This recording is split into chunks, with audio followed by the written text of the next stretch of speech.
Oi, pessoal. Meu nome é Mariana Mendonça Soares, aluna do professor Dr. Luiz César Rodrigues, do curso de Biotecnologia na Universidade Federal da Paraíba, na disciplina de Química Geral. Hoje eu vou abordar os assuntos fim de pilhas e espontaneidade de reações redox.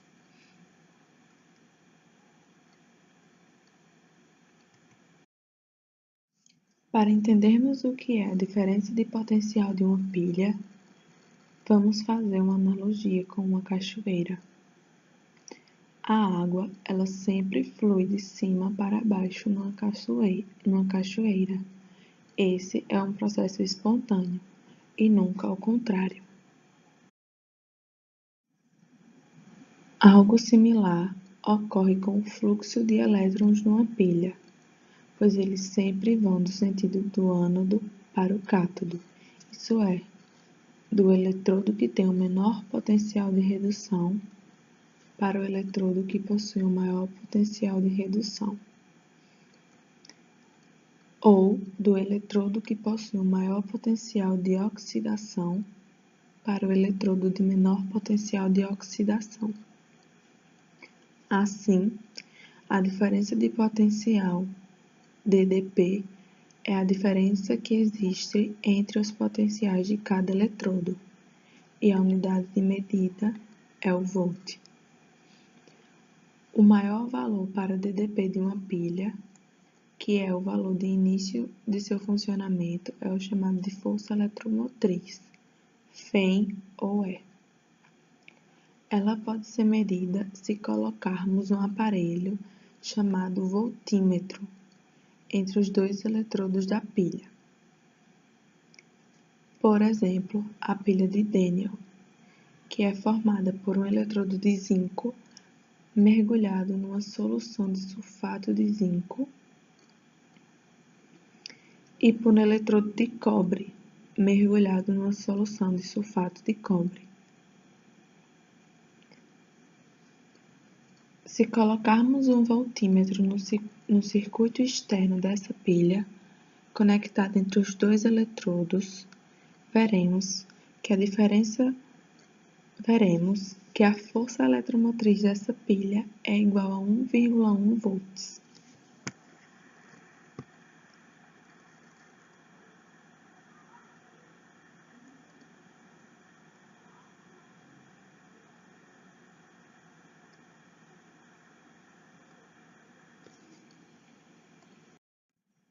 As pilhas são sistemas em que a energia química é transformada em energia elétrica de um modo espontâneo.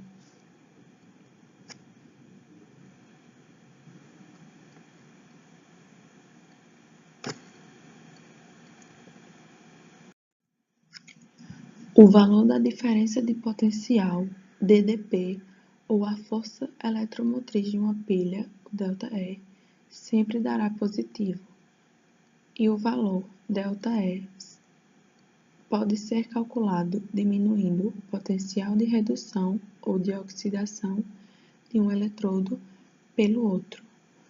A diferença do potencial de oxidação é a do maior menos do menor, ou o potencial de oxidação maior menos o menor. Também podemos calcular a força eletromotriz de uma pilha, somente pelo potencial de oxidação, que é o potencial de oxidação mais o potencial de redução.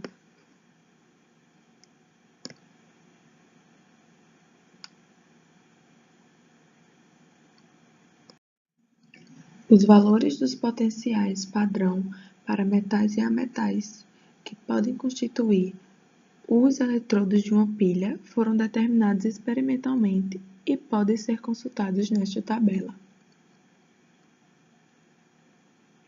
Estes dados são importantes para determinarmos a espontaneidade de uma reação, ou seja, se a reação global de uma pilha realmente ocorre na prática e se ela irá funcionar.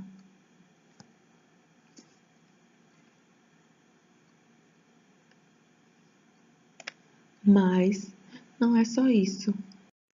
Temos que analisar o seguinte: se o ΔE for maior do que zero, a reação no sentido indicado é espontânea e, consequentemente, a pilha funcionará.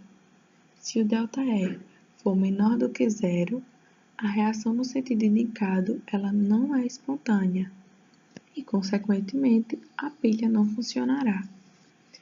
No entanto, se o ΔE for igual a zero, a reação ela está em equilíbrio e não há corrente elétrica fluindo no circuito.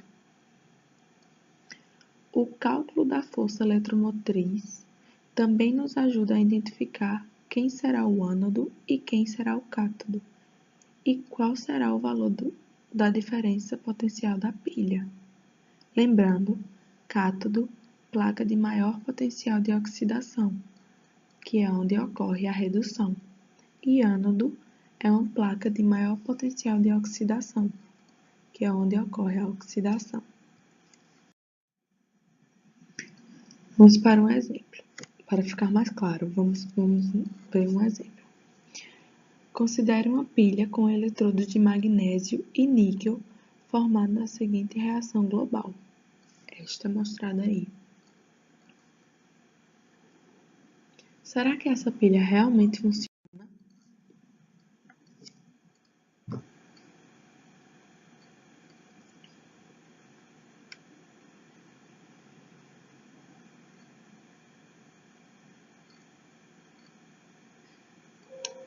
Para sabermos, vamos escrever separadamente as semi-reações de cada eletrodo.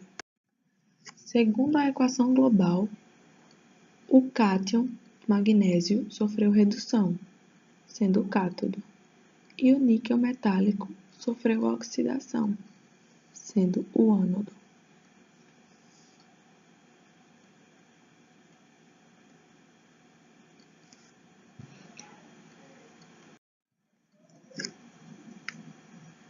Consultando a tabela de potenciais padrões de redução e de oxidação, encontraremos os valores de potencial para essas semi-reações. O do magnésio, menos 2,37 e o do níquel, menos 0,23. Os potenciais de redução. Para ver esse resultado, montamos a equação. O potencial de redução do magnésio é menos 2,375 e o potencial de oxidação, anteriormente eu disse redução, errei, é o de oxidação, só muda o sinal, é mais 0,23. Para achar o valor do ΔE, basta somar o potencial de oxidação com o de redução, dando o valor do ΔE de menos 2,145 volts. Observe que o valor do ΔE deu negativo, portanto, essa reação não é espontânea, ela não ocorre e essa pilha ela não funciona. No entanto, se fosse no sentido oposto, a reação seria espontânea.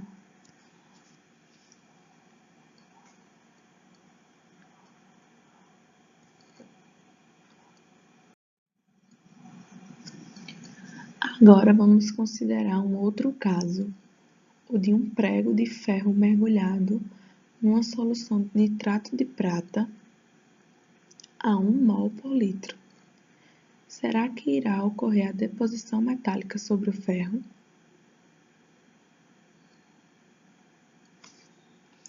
As semi-reações envolvidas são a do ferro e a da prata. Consultando a tabela de potenciais de padrões de redução, temos o ferro menos 0,44 volts e da prata mais 0,8 volts. O valor do potencial de redução da prata é maior, o que significa que sua tendência de receber elétrons é maior. Por isso, os cátions de prata irão reduzir, transformando-se em prata metálica, que de fato se depositará sobre o prego de ferro.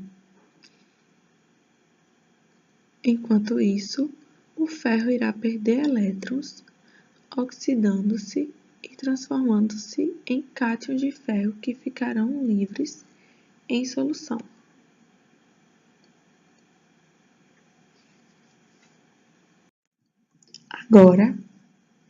Agora é só somar os potenciais de redução e de oxidação para confirmar que essa reação de fato ocorre.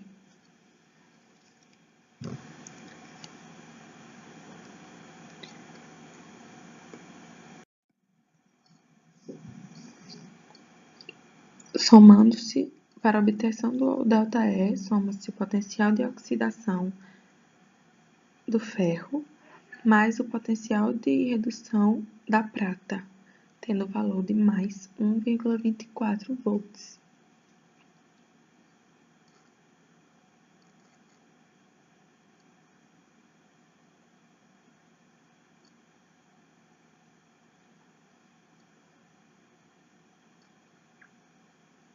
Observamos que o valor de ΔE deu positivo. Portanto, essa reação ela é espontânea e a pilha, consequentemente, funcionará. Se fosse no sentido oposto, ou seja, se fosse uma lâmina de prata mergulhada numa solução com íons de ferro, a reação com certeza não funcionaria.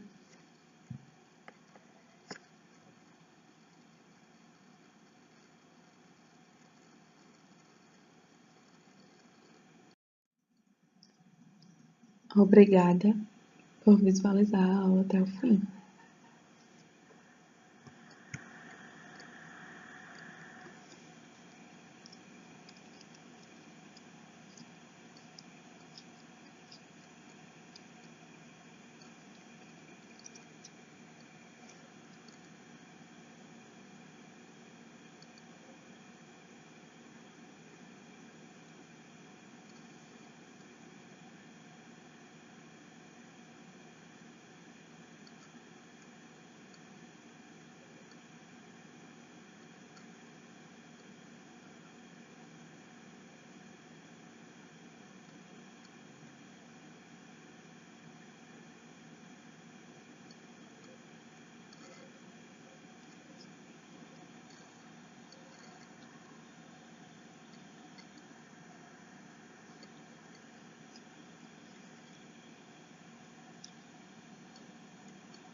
Tchau!